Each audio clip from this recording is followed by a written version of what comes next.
ಆತ್ಮೀಯ H16 news ಅರ್ಥಾತ್ ಹೇ ಸೀತಾರಾಮಗೆ ಸ್ವಾಗತ. ನಾನು ನಿಮ್ಮವ MI ಅಥವಾ ಮಲ್ಲಪ್ಪ ಜ್ಯೋತವರ್. ಆದ್ಮೇಲೆ ಈಗ ತಾವು ದಿನ ಸುದ್ದಿಗಳನ್ನ ಅದರ ಜೊತೆಗೆ ವಿಶೇಷತೆಗಳನ್ನ ನೋಡ್ತಾ ಹೋಗಿ ವಿಶೇಷ ಈ ಮೊದಲನೇ ಸುದ್ದಿಯನ್ನು ನೋಡಿ.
Go for the SAR processes in Karnataka.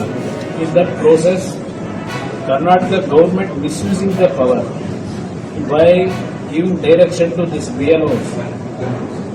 The one incident which occurred today morning in Ramnagaram, I am showing you. These BLOs, they are inviting all fake identity holders to the Chowdhury, and they are actually doing this process by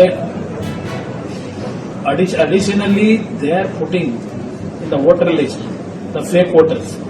Already in Karnataka, more than 25 lakh Bangladeshis who are living here. This is actually from last 4-5 years continuously everybody criticizing about the government, the protection by this government for Bangladeshis.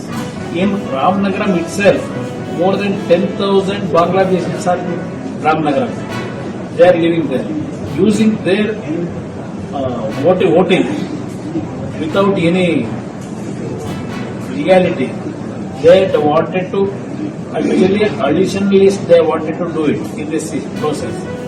I request Honorable Chief Election Commissioner to look into it, take strict action against those people who are involved in this. Sir, only Ramnagar and other area also? No, I think this is the only example I am giving. Whatever workers, today they photographed and they are sent it.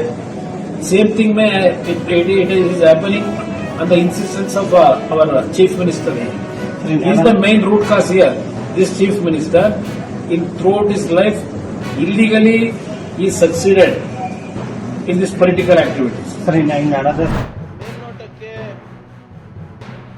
ಸ್ವಲ್ಪ ನಿರ್ಲಕ್ಷ್ಯ ಆಗಿದೆ buffer zone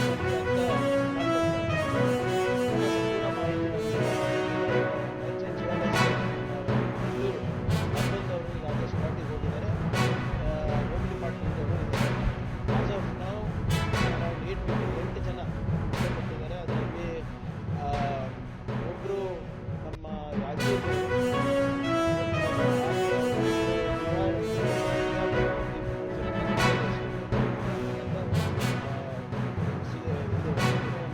ಪೂರ್ಣ ಆಗ್ತಾ ಇದೆ. But ಇನ್ನೂ ಅದು ಖಚಿತ ಆಗಿದೆ.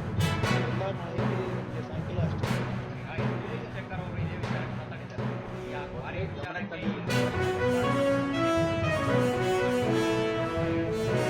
ದಾರಿ ನೋಡ್ಕೊಳೋದು ಡಿಪಾರ್ಟ್ಮೆಂಟ್ ಸಪ್ರೇಟ್ ಆಗಿ ಅವ್ರದ್ದಾದಂಥ ಒಂದು ಇಲಾಖೆ ಇದೆ. ಅಲ್ಲೇನಾದರೂ ಲೋಪ ಆಗಿದೆ ಅವ್ರು ನಮ್ಮ ಗಮನಕ್ಕೆ ತಂದರೆ ನಾವು ಲೋಪಗಳನ್ನು ಅಥವಾ ನಮ್ಮಿಂದ ಏನು ಸಹಾಯ ಬೇಕು ನಾವು ಕೊಡ್ತೀವಿ. ಕ್ವಾರಿಗಳು ನೋಡ್ಕೋಬೇಕು,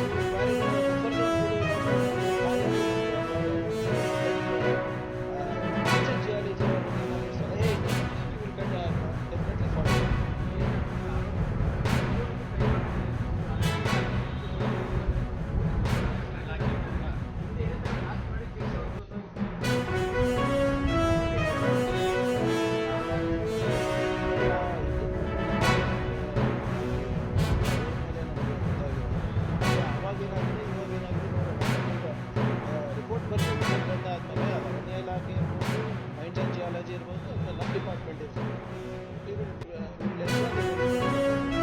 योर एक्सेलेंसी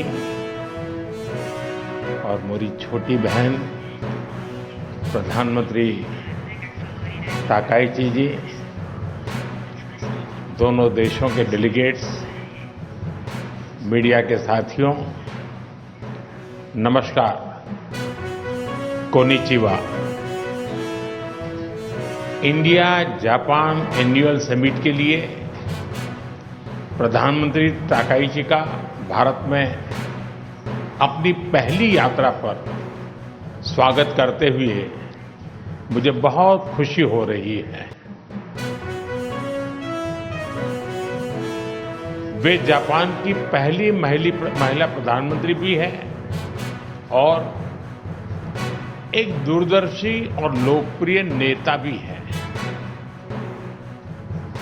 इतना ही नहीं, वे जापान के नारा प्रीफेक्चर से आती हैं, जो भारत जापान की साझा बौद्ध विरासत का एक बहुत महत्वपूर्ण केंद्र है। फ्रेंड्स, कुछ ही दिन पहले G7 समिट में मैंने कहा था कि वैश्विक उथल-पुथल के आज के माहौल में आपसी विश्वास हमारा सबसे बड़ा स्ट्रेटेजिक एसेट है और मुझे गर्व है कि भारत जापान की साझेदारी इस कसौटी पर पूरी तरह खरी उतरती है। पिछले कई दशकों में